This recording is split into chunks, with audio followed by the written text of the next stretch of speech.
One of the core functions of histidine is the production of histamine. Now, this may be sounding familiar to many of you because histamine, commonly doctors prescribe antihistamine drugs or antihistamines, and that's to combat things like allergies, the symptoms of allergies, the watery, teary, itchy eyes, the sneezing, the coughing, the itchiness, etc. So histamine is not just, though, for allergies. Histamine is a precursor to making stomach acid. It's a precursor neurotransmitter in your brain, so it helps your brain function. That's why when you take an antihistamine, you get sleepy and groggy. It's very important, and so that hemoglobin carries the oxygen to all of your cells in your body, making sure you have enough of it to generate and drive energy.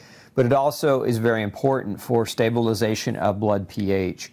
The blood pH should be relatively alkaline, and so again, if you don't have adequate histidine, you can affect that tremendously.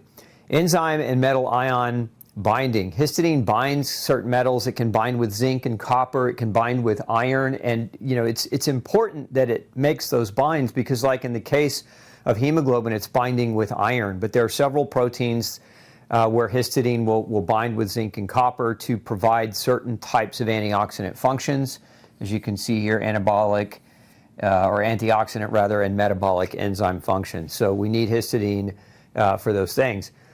We also have pH buffering. As we mentioned over here, it plays a role in pH, but its unique structure allows histidine to act as a natural acid-base buffer, especially with red blood cells, but it does this as well in muscle cells very well.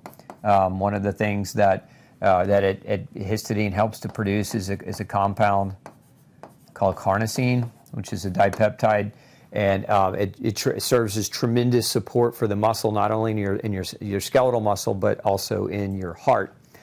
We know histidine is an antioxidant and an anti-inflammatory.